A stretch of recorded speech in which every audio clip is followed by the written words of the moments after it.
नमस्कार, स्वागत है आपका बड़ी खबर में। आपके साथ मैं हूं अंजलि भंडारी और चलिए रुक करेंगे बड़ी खबरों की और फटाफट अंदाज में। प्रधानमंत्री नरेंद्र मोदी आज चुनावी राज्य बंगाल और साथ ही असम दौरे पर जाएंगे और दोनों ही राज्यों में पीएम मोदी कई योजनाओं का शिलान्यास करेंगे।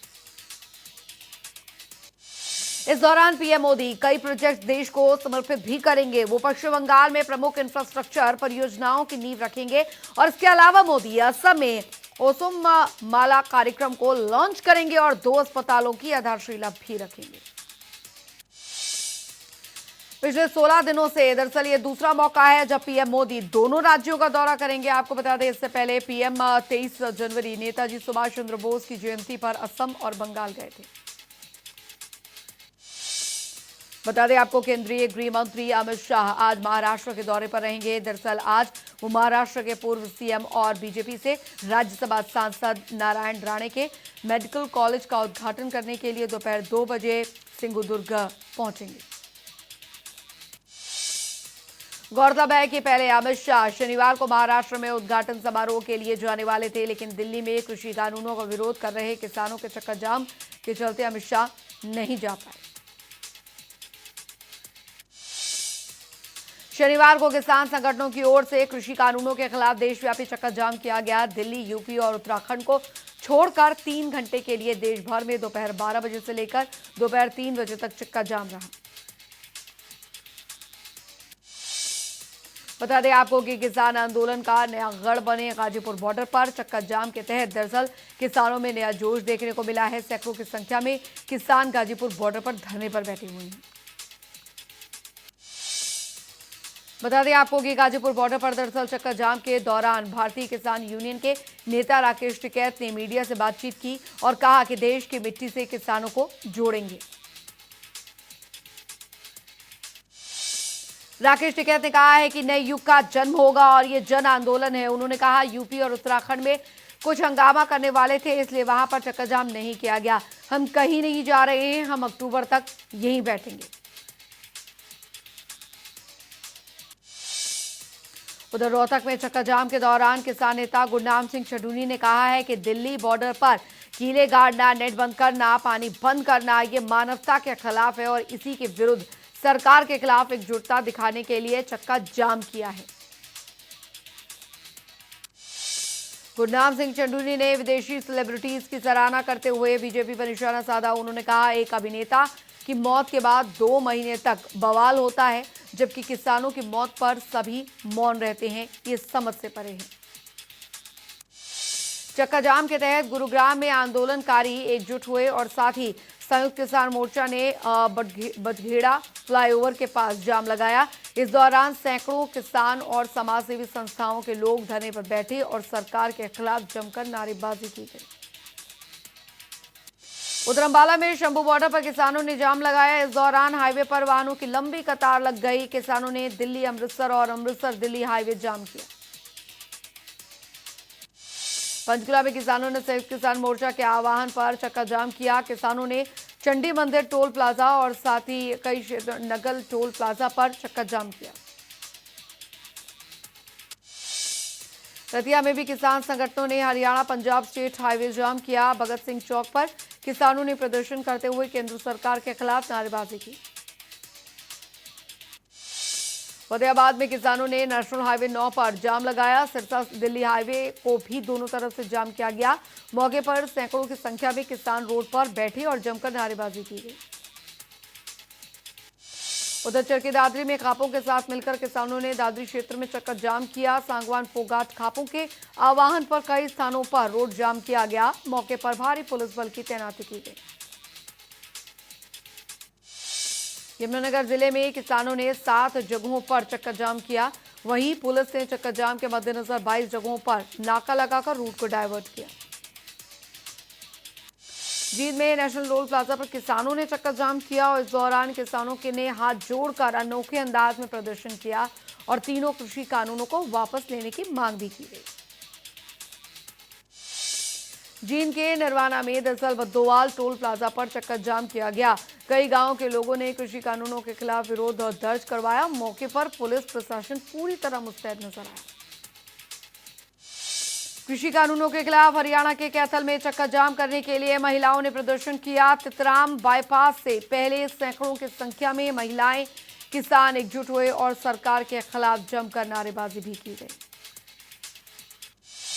किसान आंदोलन को अपना समर्थन देने के लिए राजनीतिक दलों समेत अन्य संस्थाओं की ओर से चंडीगढ़ के मुल्लापुर बॉर्डर पर चक्का जाम किया गया और कृषि कानूनों के विरोध में नारेबाजी की गई। पानीपत में किसानों की ओर से चक्का जाम के ऐलान के बाद पानीपत टोल प्लाजा पर किसान इकट्ठा हुए। नेशनल हाईवे जीटी रोड को जाम किया गया। इस दौरान किसानों के समर्थन में सैकड़ों महिलाएं चक्का जाम में शामिल हुई। चक्का जाम के तहत किसानों ने करनाल के नेशनल हाईवे 44 समेत 11 स्टेट हाईवे को जाम किया और सरकार के खिलाफ जमकर नारेबाजी की गई। वहीं इस दौरान पुलिस के पुख्ता इंतजाम भी नजर आए। चक्का जाम को लेकर राजस्थान और हरियाणा की सीमा शाहजहांपुर बॉर्डर पर प्रदर्शन किया गया।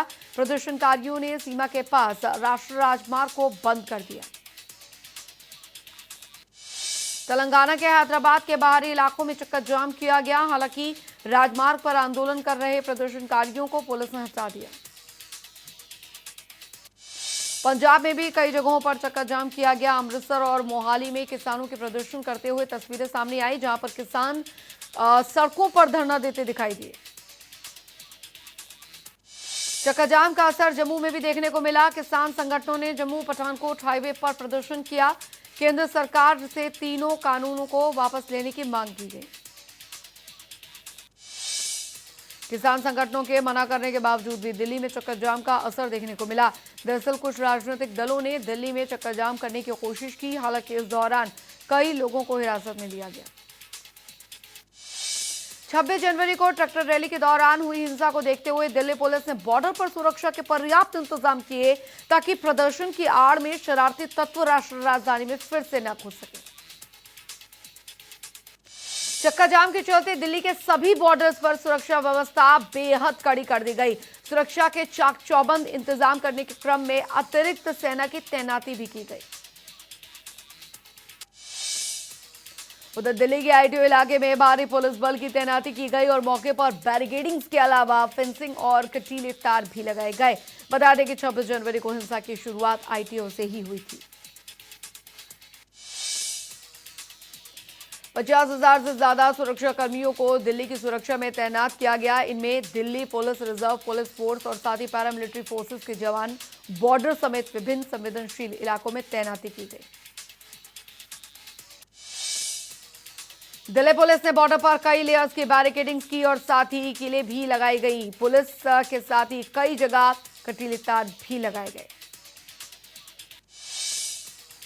बता दें आपको कि चक्का जाम को मद्देनजर दरअसल पुलिस पूरी तरह से मुस्तैद रही। गाजियाबाद में लोनी बॉर्डर पर ड्रोन से निगरानी रखी गई। कृषि कानून के खिलाफ किसानों का आंदोलन 74वें दिन भी जारी है। आपको बता दें कि किसानों की मांग यही है कि सरकार तीनों कृषि कानूनों को रद्द करे।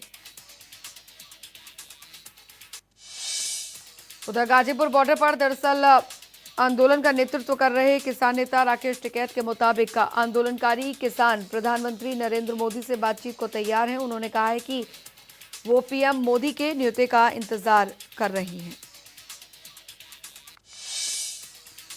पीएम मोदी ने पिछले दिनों दरअसल सर्वदलीय बैठक में कहा था कि उनकी सरकार किसानों से बातचीत से बस एक फोन कॉल की दूरी पर है। इस पर राकेश टिकैत ने कहा है कि पीएम मोदी अपना नंबर उन्हें दे दे ताकि वो फोन कर सकें।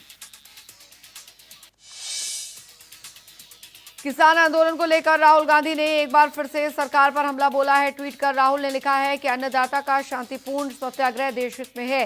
ये 3 कानून सिर्फ किसान मजदूर के लिए ही नहीं बल्कि जनता और देश के लिए भी घातक हैं। कांग्रेस महासचिव प्रियंका गांधी वाड्रा ने पुलिस बैरिकेडिंग को लेकर एक तस्वीर शेयर की और सरकार पर निशाना साधा। प्रियंका गांधी वाड्रा ने साथ ही लिखा कि डर की दीवार से क्यों डराते हो। बता दें कि तस्वीर में फ्लाईओवर के ऊपर और नीचे किसानों को रोकने के लिए पुलिस बेहद सख्त इंतजाम किए हुए हैं। नवजोत सिंह सिद्धू ने एक बार फिर से केंद्र सरकार पर ट्विटर वार किया है। हालांकि उन्होंने ट्वीट में किसी का नाम तो नहीं लिखा। उन्होंने लिखा, गुरूर में इंसान को इंसान नहीं दिखता, जैसे छत पर चढ़ जाओ तो अपना ही मकान नहीं दिखता। कृषि कानूनों के खिलाफ जारी आंदोलन के बीच अब पूर्व नौकरशाहों के एक समूह ने खुला पत्र लिखा, जिसमें उन्होंने कहा कि कानूनों के खिलाफ किसानों के प्रदर्शन के प्रति केंद्र सरकार का रवैया शुरुआत से ही प्रतिकूल और टकराव भरा रहा। दिल्ली के पूर्व उपराज्यपाल नजीब जंग, जूलियो रिबेरियो और साथ ही अरुणा रॉय सहित 75 नौकरशाहों ने सरकार पर सवाल उठाए हैं और कहा गया है कि गैर राजनीतिक किसानों को प्रतिद्वंदी के रूप में देखा जा रहा है, जिनका उपहास किया जाना चाहिए, जिन्हें हराया जाना चाहिए। दिल्ली हिंसा में फरार पंजाबी एक्टर दीप संधू दरअसल पुलिस गिरफ्त से बाहर है। 1 लाख के इनाम की घोषणा के बावजूद पुलिस दीप संधू को पकड़ने पाने में नाकाम बनी हुई है। बता दें कि दीप संधू के कई वीडियो फेसबुक पर अपलोड किए गए हैं, जिसको लेकर दरअसल पुलिस का कहना है कि दीप को जो भी वीडियो फेसबुक पर अपलोड होते हैं वो दीप संधू नहीं बल्कि उसकी महिला मित्र करती हैं। बताया तो ये भी जा रहा है कि दीप संधू की ये महिला मित्र भारत में बैठकर नहीं बल्कि विदेश में बैठकर इन वीडियोस को अपलोड करती है, जिसके पीछे संधू की जो चाल है वो जांच एजेंसियों को भटकाने की है। दिल्ली पुलिस 26 जनवरी हिंसा मामले में तेजी से जांच कर रही है। पुलिस ने दंगा टूल किट बनाने वालों को गूगल और अन्य सोशल मीडिया कंपनियों से ईमेल, यूआरएल और कुछ सोशल मीडिया अकाउंट्स की जानकारी देने को कहा है। बता दें कि जलवायु परिवर्तन कार्यकर्ता ग्रेटा थनबर्ग ने दरअसल एक टूल किट ट्विटर पर साझा की थी। दिल्ली पुलिस के साइबर सेल ने टूल किट के खालिस्तान समर्थक निर्माताओं के खिलाफ बृहस्पतिवार को प्राथमिकी दर्ज की थी। दरअसल पुलिस का कहना यह है कि ट्विटर पर हैशटैग और ट्वीट के जरिए अराजकता फैलाने की साजिश रची गई। टूल किट में एक खंड है जिसमें कि कहा गया है 26 जनवरी से पहले हैशटैग के जरिए डिजिटल हमला, 23 जनवरी और उसके बाद ट्वीट के जरिए विवाद फैलाने की बात थी। पश्चिम बंगाल में विधानसभा चुनाव अब थोड़ा ही वक्त बचा है और ऐसे में सभी दल जोर शोर से तैयारियों के साथ जुट गए हैं। चुनाव के मद्देनजर अब बीजेपी ने शनिवार को बंगाल में रथ यात्रा की शुरुआत की। बीजेपी अध्यक्ष जेपी नड्डा ने दरअसल नादिया जिले से इस अभियान परिवर्तन यात्रा की शुरुआत की और इस दौरान जेपी नड्डा ने रोड शो भी निकाला। रोड शो के बाद दरअसल जेपी नड्डा ने एक रैली को संबोधित किया। उन्होंने कहा कि ममता बनर्जी जय श्री राम के नारे को सुनकर भड़क जाती हैं, लेकिन लोगों ने उनकी विदाई करने का मन बना लिया है। जेपी नड्डा ने कहा है कि ममता दीदी ने परिवर्तन का नारा और मां माटी मानुष की शपथ लेकर 10 साल पहले सत्ता में आई थी, लेकिन पिछले 10 साल में मां को लूट लिया, माटी का अनादर किया गया और मानुष की रक्षा नहीं की गई। भारत में दुनिया का सबसे बड़ा टीकाकरण अभियान चल रहा है। टीकाकरण के पहले चरण में पूरे देश में हेल्थ वर्कर्स को टीका लगाया गया है। इसके बाद अब फ्रंटलाइन वॉरियर्स को टीका लगाया जा रहा है, जिसमें कि पुलिसकर्मी, सुरक्षा बलों के लोग भी शामिल हैं। वहीं आम लोगों को भी जल्द ही वैक्सीन लगाने की तैयारियां हैं। केंद्रीय स्वास्थ्य मंत्री डॉक्टर हर्षवर्धन ने संसद में कहा कि मार्च के महीने में आम लोगों को टीका लगना भी शुरू हो जाएगा और इस चरण में 50 साल से ऊपर के लोगों को कोरोना का टीका लगेगा। उन्होंने कहा है कि पहले और दूसरे चरण के पूरा होने के बाद दरअसल तीसरा चरण शुरू होगा, जिसमें कि 50 साल से ऊपर के सभी लोगों को टीका लगाया जाएगा। डॉक्टर हर्षवर्धन ने कहा मार्च के दूसरे, तीसरे या फिर चौथे सप्ताह में प्रक्रिया कभी भी शुरू हो जाएगी। उधर गुजरात हाईकोर्ट के 61 साल पूरे होने पर प्रधानमंत्री नरेंद्र मोदी ने डायमंड जुबली समारोह की शुरुआत की। वीडियो कॉन्फ्रेंसिंग के जरिए कार्यक्रम में शामिल हुए पीएम मोदी ने गुजरात हाईकोर्ट की डायमंड जुबली के अवसर पर सभी को बधाई दी। पीएम मोदी ने कहा कि गुजरात हाईकोर्ट ने सत्य और न्याय के लिए जिस निष्ठा से काम किया है, उसने भारतीय न्याय व्यवस्था और भारत के लोकतंत्र दोनों को ही मजबूत किया है। कृषि कानूनों के खिलाफ किसान आंदोलन को लेकर सड़क से संसद तक हंगामा जारी है। अब ऐसे में खबर तो ये भी है कि प्रधानमंत्री नरेंद्र मोदी सोमवार को राष्ट्रपति के अभिभाषण के धन्यवाद प्रस्ताव पर राज्यसभा को संबोधित कर सकते हैं। जानकारी के अनुसार पीएम मोदी सोमवार को 10:30 बजे राज्यसभा को संबोधित करेंगे। बता दें आपको कि कृषि कानूनों को लेकर लोकसभा, राज्यसभा में लगातार हंगामा जारी है। उधर केंद्रीय मंत्री रविशंकर प्रसाद ने अयोध्या में भव्य राम मंदिर के निर्माण के लिए 11 लाख रुपए का योगदान दिया। उन्होंने श्री राम जन्मभूमि तीर्थ क्षेत्र ट्रस्ट के प्रतिनिधियों मोहन सिंह और राजेश पांडे को 11 लाख रुपए का चेक सौंपा। वहीं रविशंकर प्रसाद ने राम मंदिर के निर्माण के लिए दिए गए अपने योगदान पर खुशी जाहिर की है। रविशंकर प्रसाद ने कहा, ये मेरे लिए गर्व की बात है। मैंने भव्य राम मंदिर निर्माण के 11 लाख रुपए का योगदान किया।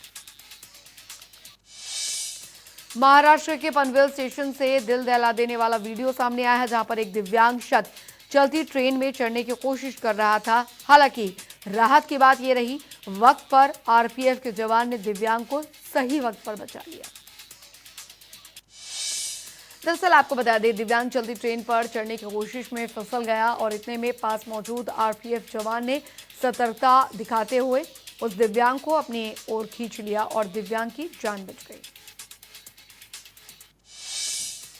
दिल्ली में ओखला के फेज 2 इलाके में एक फैक्ट्री में भीषण आग लग गई और ये घटना संजय कॉलोनी की है। वहीं आग लगने की वजहों का पता नहीं चल पाया है। फैक्ट्री में आग लगने की वजह से इलाकों के नुकसान की खबर है। हालांकि गनीमत ये रही, आग लगने के दौरान 30 से 40 लोग बस्तियों के अंदर फंस गए थे। फर्रुखाबाद में पंचवाल घाट गंगा तट पर लगी विकास प्रदर्शनी का सीडीओ ने फीता काटकर शुभारंभ किया। प्रदर्शनी में वन, कृषि और साथ ही पंचायती राज विभाग सहित 40 विभागों के स्टॉल लगाए गए। फर्रुखाबाद में दरअसल पुलिस टीम ने ज्वाइंट कमिश्नर हरिलाल प्रजापति के नेतृत्व में अवैध रूप से चल रही अवैध तंबाकू के गोदाम पर छापा मारा, जहां से पुलिस को अवैध सामग्रियां बरामद हुई हैं। महोबा जिले में बाइक और कार की भीषण टक्कर हुई है, जिसमें कि 2 लोगों की मौके पर ही मौत हो गई है। वहीं सूचना मिलने पर पुलिस ने शव को कब्जे में लेकर अग्रिम कार्रवाई करने में जुट गई है। फर्रुखाबाद में पुलिस ने कार्रवाई करते हुए 2 मवेशी चोरों को गिरफ्तार किया है। पुलिस ने चोरों के पास से ट्रैक्टर ट्रॉली सहित कई जानवरों को बरामद किया है। बदायूं के आरटीओ ऑफिस में तैनात कर्मचारियों ने लाइसेंस बनवाने आए एक युवक के साथ जमकर मारपीट की, जिसके बाद पीड़ित युवक ने पुलिस से न्याय की गुहार लगाई है। प्रतापगढ़ में पुलिस और बदमाशों के बीच में मुठभेड़ हुई है, जिसमें 3 बदमाश घायल हो गए हैं। वहीं पुलिस ने कार्रवाई करते हुए सभी बदमाशों को गिरफ्तार भी कर लिया है। बदायूं के एक गांव में दरअसल मंदिर के पुजारी की चाकू से खोदकर हत्या कर दी गई। वहीं घटना की सूचना मिलने पर मौके पर पहुंची पुलिस ने शव को कब्जे में लेकर जांच शुरू कर दी है। बहराइच की क्राइम ब्रांच टीम और साथ ही फकरपुर पुलिस ने दरअसल मरोचा में 30 जनवरी को मिले अज्ञात शव का खुलासा करते हुए मृतक युवक की पत्नी और उसके 2 प्रेमियों को गिरफ्तार कर लिया है। बताया जा रहा है कि मृतक युवक की पत्नी नगमा प्रेम प्रसंग चल रहा था, जिसको लेकर नगमा का पति आए दिन उससे नाराज रहता था। उधर बांदा में जमीनी विवाद को लेकर दरअसल 2 पक्षों में कहासुनी हुई है, जिसके बाद वाद विवाद खूनी संघर्ष में तब्दील हो गया। उधर आपको बता दें कि दरअसल बात हरियाणा की करेंगे तो यहां पर हरियाणा के मुख्यमंत्री मनोहर लाल ने करनाल में स्पोर्ट्स कॉम्प्लेक्स का उद्घाटन किया और साथ ही साथ उन्होंने किसानों से भी कहा है कि प्रधानमंत्री के एक कॉल वाले निमंत्रण को स्वीकार करके बातचीत के लिए आगे आए। वहीं सीएम मनोहर लाल ने किसानों के चक्का जाम को लेकर बयान दिया है। उन्होंने कहा है कि किसानों का चक्का जाम शांतिपूर्वक खत्म हुआ और इसके लिए सीएम ने प्रशासन का आभार भी जताया।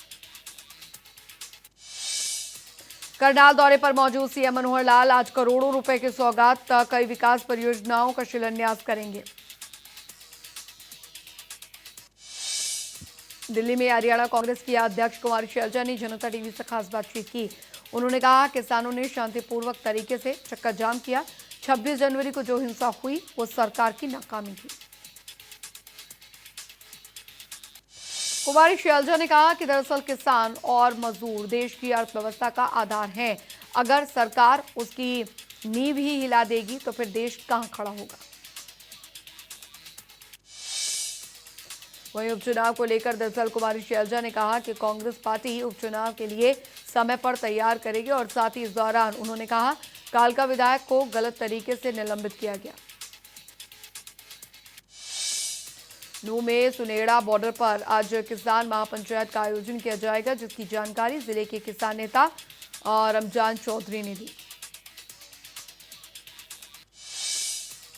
सुनेड़ा बॉर्डर पर होने वाली महापंचायत को भारतीय किसान यूनियन के नेता राकेश टिकैत संबोधित करेंगे और उसके अलावा महापंचायत में किसान नेता गुरनाम सिंह चडूनी और साथ ही साथ योगेंद्र सिंह यादव के अलावा कई नेता भी शामिल होंगे। महापंचायत में शामिल होने के लिए किसान यूनियन की ओर से लोगों को गांव में जाकर महापंचायत में शामिल होने का निमंत्रण दिया गया है। वहीं महापंचायत में आने वाले प्रमुख किसान नेताओं का 6 किलोमीटर तक फूल मालाओं से स्वागत किया जाएगा। अमृतसर के सचखंड श्री हरमंदिर साहिब में शिरोमणि अकाली दल के प्रधान सुखबीर सिंह बादल और बीबी हरसिमरत कौर बादल नतमस्तक हुए। इस दौरान पत्रकारों से बात करते हुए हरसिमरत कौर बादल ने सुखबीर सिंह बादल पर हुए हमले को लेकर कांग्रेसियों को जिम्मेदार ठहराया। हरियाणा के राज्यसभा सांसद रामचंद्र जांगड़ा ने गोवाना के गांव वजीरपुरा में स्वच्छ पेयजल योजना की शुरुआत की। वहीं इस दौरान रामचंद्र जांगड़ा ने किसान आंदोलन पर प्रतिक्रिया देते हुए कहा, कुछ लोगों की तरफ से लोगों को गुमराह किया जा रहा है और इन तीनों कृषि कानूनों से किसानों को फायदा होगा। बंधुगढ़ में जिला मुख्यालय स्थापित करवाने की मांग को लेकर बार एसोसिएशन की ओर से वकीलों का धरना प्रदर्शन बीते 75 दिनों से जारी है। वहीं वकीलों का कहना तो ये भी है कि अगर मांगे नहीं मानी गई तो आंदोलन और तेज होगा। कृषि कानूनों के विरोध में कैथल बीजेपी इकाई के 9 पदाधिकारियों ने अपने पदों से इस्तीफा दे दिया है, जिसके बाद से जिला बीजेपी खेमे में हलचल दिखाई दे रही है। हरियाणा राजस्थान बॉर्डर से सटे गांव में अंधाधुंध फायरिंग का मामला सामने आया है, जहां पर मोटरसाइकिल पर सवार बदमाशों ने ताश खेल रहे युवकों पर अंधाधुंध फायरिंग की। घटना में 3 युवकों की मौके पर मौत हो गई है, जबकि 3 लोग घायल बताए जा रहे हैं। घटना के बाद बदमाशों का एक साथी पीछे रह गया तो बदमाशों ने अपने साथी की भी गोली मारकर हत्या कर दी। वहीं घटना की सूचना मिलते ही पुलिस प्रशासन ने मौके पर पहुंचकर निरीक्षण किया। पुलिस ने फायरिंग में एक आरोपी को गिरफ्तार किया है। बता दें आपको, हालांकि घटना के बाद पूरे गांव में तनावपूर्ण माहौल बना हुआ है।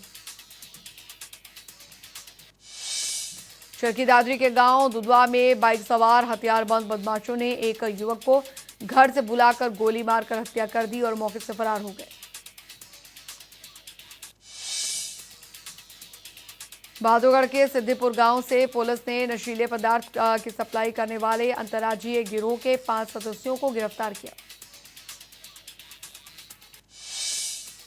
गिरफ्तार हुए नशा तस्कर 300 किलो गांजे को बिहार से दिल्ली सप्लाई करने के लिए लाए थे। सीआईए की टीम ने टोहाना के जाखल बस स्टैंड के नजदीक एक युवक को भारी मात्रा में नशीली दवाइयों के साथ गिरफ्तार किया।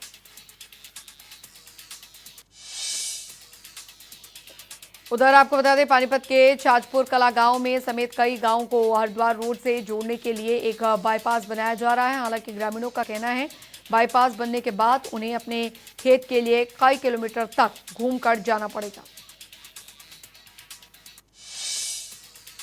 हिमाचल प्रदेश मंत्रिमंडल में एक और बड़ा फैसला लिया गया है। यह फैसला आगामी बजट सत्र को लेकर लिया गया। आपको बता दें, सीएम जयराम ठाकुर 6 मार्च को आगामी वित्तीय वर्ष का बजट सदन में प्रस्तुत करेंगे।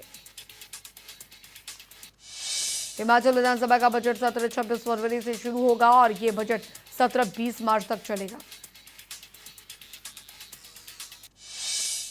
प्रदेश में बजट सत्र के दौरान कुल 17 बैठकें होंगी और बजट सत्र में 5 और 19 मार्च को 2 दिन गैर सरकारी सदस्य दिवस होगा। जिला परिषद कुल्लू के अध्यक्ष और उपाध्यक्ष चुनाव फिर टल गया है। कोरम पूरा न होने के चलते चुनाव टालना पड़ा। इस फैसले के बाद जिला परिषद ऑफिस के बाहर कांग्रेस समर्थकों ने धरना प्रदर्शन किया।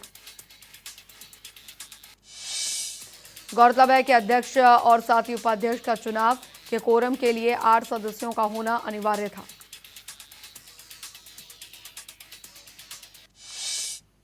चलिए इसी के साथ बड़ी खबर में अभी के लिए फिलहाल इतना ही। बने रहिए जनता टीवी के साथ। नमस्कार।